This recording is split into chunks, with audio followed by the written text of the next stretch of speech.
This last week, we did nearly $13,000 in sales selling nothing but t-shirts on our own website. We did this using something called print on demand, meaning that we only ever spend money after we make a sale. So it's super low cost and the barrier to entry has never been lower and the demand has never been higher, making this one of the best times to start one of these businesses. That's why I'm making this series, so you can see everything that goes into growing one of these businesses completely from scratch to multiple six figures per month in sales. We've grown the store to the point now where we're very close to the six-figure threshold. And while that's exciting, our goal is seven figures in 12 months. And honestly, after the sales we saw this past week, I'm starting to get worried as to whether we'll be able to get there or not. That's why in this video, I'm going to break down the lessons learned, what went wrong, and how we're trying to get things back on track for the next couple of weeks, especially as we start heading into Q4, Black Friday, Cyber Monday, really big sales months coming up, and we want to make sure we have all of our ducks in a row so we don't get washed out by the competition. All right, so we got to start off the way we always do with a refresh so everybody's on the same page that this is not made up. And here we can see the sales for this past week. We started off strong, being down 29%. Gotta love that. Then we increased our sales slightly to about break even with last week, about $1,600. We did $1,700 on the 30th and $1,500, which was down 13% the day after that, and $2,100, which was down 30%. Then we shot up to 58% above the previous week, but that wasn't really due to us having a really good day. That was mostly due to us having a terrible day last week. And then on Sunday, we finished off pretty even with the week before. We're going to dive into the numbers more closely, but a key lesson to take away, and something you can see here, is that the sales are very inconsistent right now. Because we're at such low scale, meaning we have so few sales each day, like even a handful of 5 or 10 sales can really move the dial in a meaningful way. That's why one of the lessons from this week is to do the best we can at just forgetting the sales and continuing to work on the projects we have on our roadmap. Things like building out our email flows, building out our social media strategy, rounding out the business in all the different areas, and just forgetting about the sales, as crazy as that sounds, while we just continue to check the boxes and build the business to be the best that it can. Because if you're able to do that, then you're always going to be building the business and you're not going to be just chasing the sales and putting out fires. Jeff Bezos, in one of his letters to the shareholders, he talks about how he watched as their stock price plummeted. Meanwhile, all of their internal business metrics were rising, like their returning customer rate, their average order value for their customers, the number of new products that were being launched. He stayed focused on the most important drivers in the business. And for us, obviously we're not Amazon, but for us, it's just new projects and new improvements that we're making in the business. How is that continuing to move the ball forward? All right, now diving deeper into the numbers this week, we had a conversion rate of 1.98%, which is not bad. It's slightly lower than we would like it to be. But again, obviously the most important thing is our overall ROAS. Then our average order value was 46.87. And another metric that I want to point out is our online store speed. This is a crucial factor that often gets overlooked. The reason it's so key is that 80% of our traffic is coming from mobile devices. They're coming from social media, which are instantly responsive.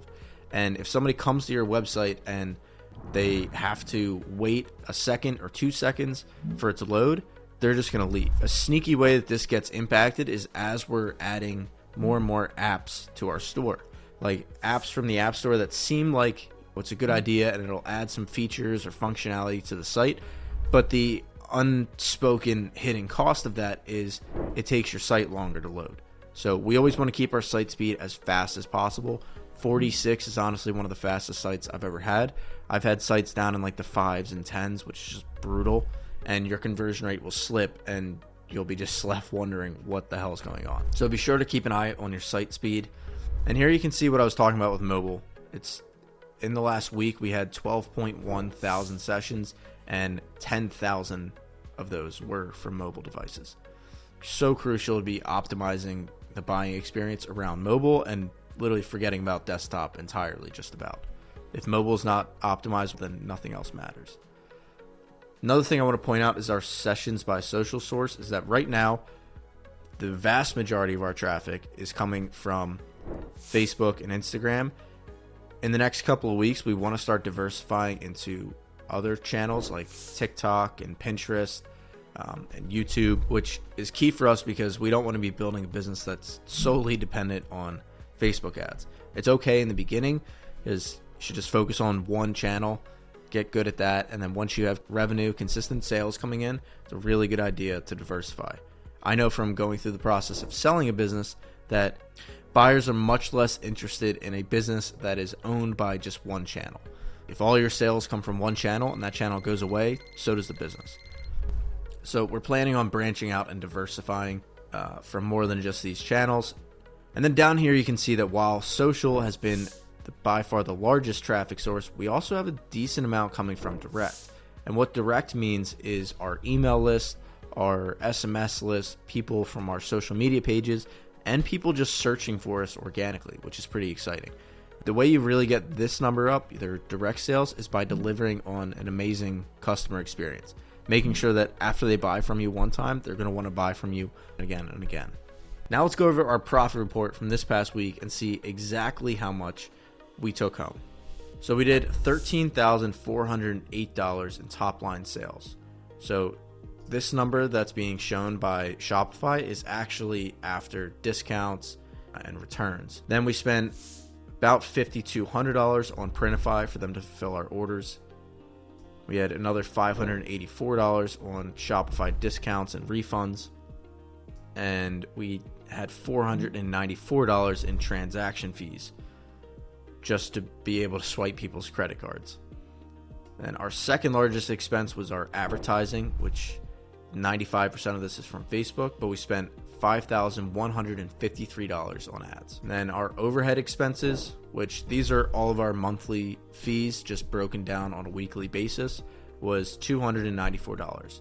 So right now we're paying right around $1,200 a month for Shopify, Klaviyo, a couple of our other softwares, and then our team who helps out with some of the customer service tickets and product uploads and stuff like that, which I can talk more about that in future videos, how to hire and effectively manage and build an awesome team that makes your life a lot easier.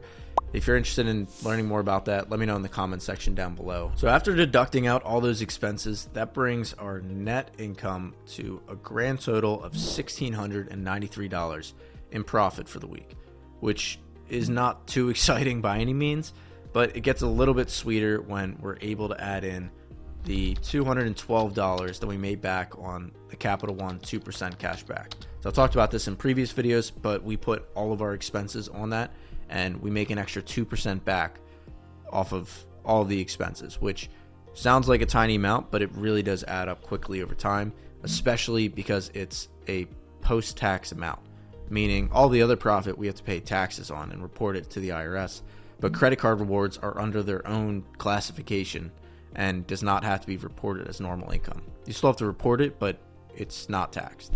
And then we have our 5% rebate on our product costs with Printify, which is just because we've done so much business with them.